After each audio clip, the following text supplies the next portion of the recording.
If you're reading this, consider this your final warning. The story you're about to witness is not safe. It is not folklore. It is not fiction. It is Gozu. And once you hear it, it will hear you back. I was warned not to tell this story. I've been warned by scholars, monks, even a blind man who could sense the presence of death hovering around the name, Gozu. They say merely thinking about it invites danger. Speaking it aloud? That's an invitation, but you wanted to hear it, didn't you? I could see it in your eyes.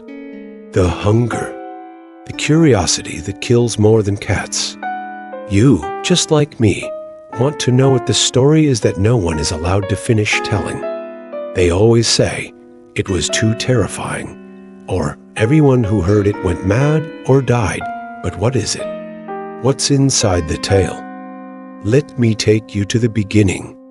It was 1972 in a small, dusty library in Nara Prefecture. A substitute teacher named Mr. Yamamoto had heard about a strange tale from one of the older faculty. An unpublished manuscript locked away in the school archives. Gozu, the label read. No author. No date.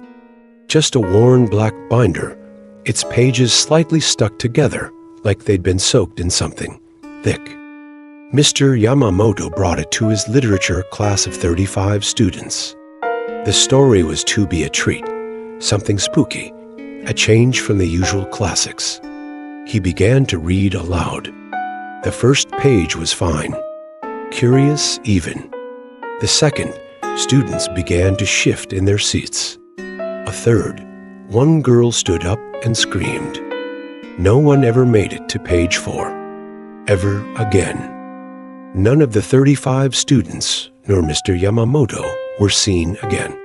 The classroom was found with chairs overturned, claw marks on the walls, and a grotesque symbol scrawled in what smelled like blood and bile. The manuscript vanished, but pieces of the story remained, retold by those who overheard. Bits and fragments. And me? I've gathered enough of those pieces. Enough to tell you the whole thing. But I won't lie. My nose has been bleeding ever since I began writing this. Sometimes I hear chewing in the dark. The story begins in a forgotten village, Senzoku, a place that no longer appears on maps. It was an isolated town surrounded by withered trees, its soil black as ink and just as slick. The villagers, they say, were simple folk, farmers. But the land, it didn't grow anything normal. Corn with red kernels, pumpkins with teeth, crows that never blinked. The animals were worse, cows with 5 legs, pigs that cried like infants, chickens that pecked at their own shadows. One spring, a great famine struck the surrounding regions, but Senzoku flourished. This attracted attention, soldiers, tax collectors, monks. None returned. Eventually, the government sent a cartographer, a young man named Kei Tanaka, to draw maps and assess the strange prosperity. Kei arrived during a spring festival. At first, it looked normal. Lanterns strung up, children running around, food booths. But everyone wore masks, oxen masks, carved from bone and painted in fresh blood. They welcomed him too kindly, gave him stew that smelled too sweet. Children giggled as he passed, whispering, "He doesn't know." Know what? That night, he stayed in a small guest house. The old woman who ran it placed a single bowl of soup on the table. "Eat, or Gozu will come." "Who's Gozu?" he asked. She stared at him without blinking. The head, the guardian, the god, the eater. He laughed nervously and went to sleep without touching the food. He woke up with blood dripping from his ceiling and hooves in the hallway. Kei fled into the woods, but the trees bent around him. Paths he thought he walked now reversed.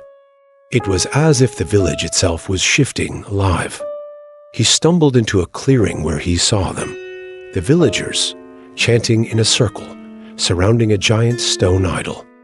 It was a cow's head, but not just any cow. Its face was contorted, human-like. Teeth too many for its mouth. Eyes that cried black milk. Horns that dripped fat onto the earth.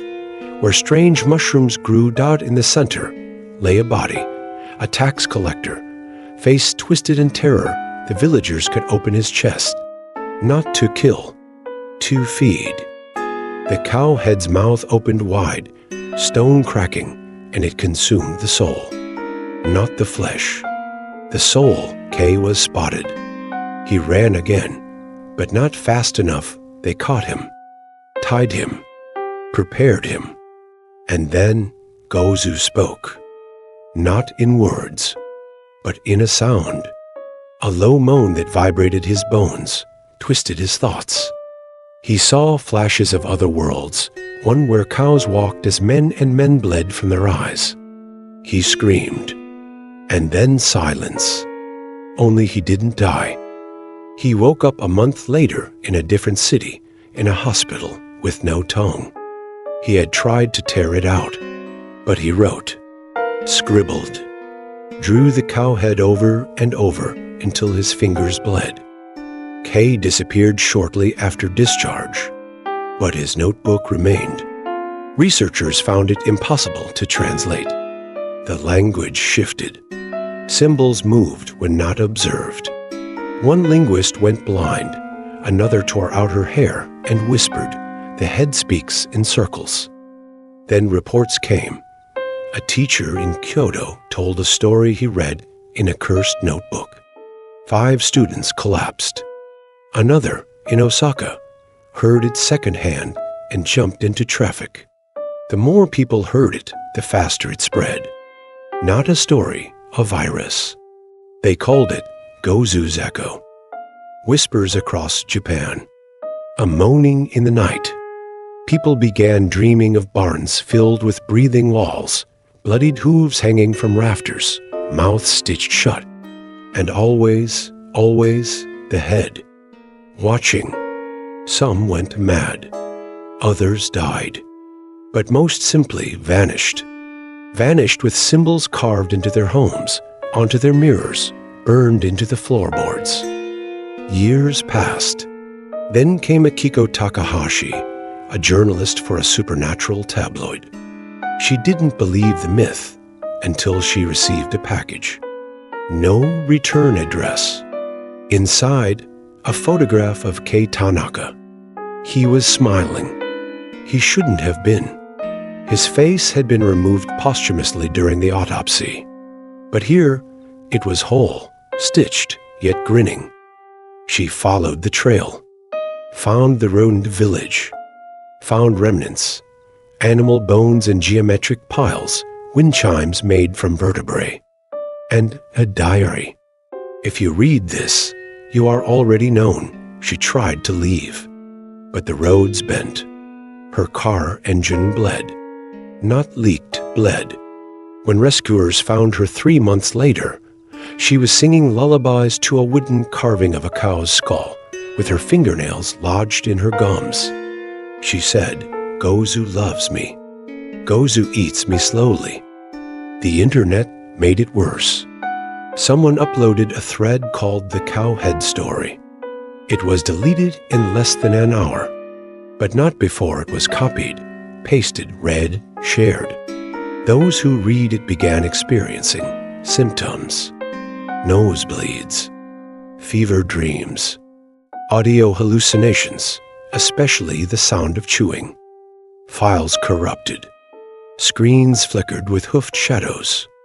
Emails arrived signed G. Schools banned the story. Monks tried purifying servers. One live streamer read it aloud to thousands. None of his followers have posted since. This story has no end. It isn't just a tale. It's a seed.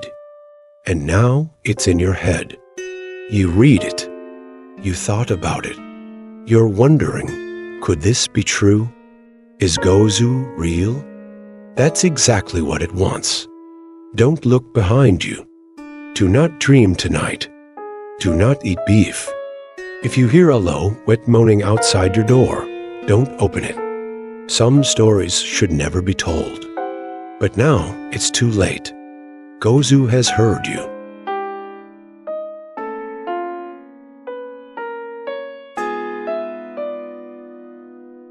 Thank you for tuning in. Please leave a like and subscribe. I will see you again next week.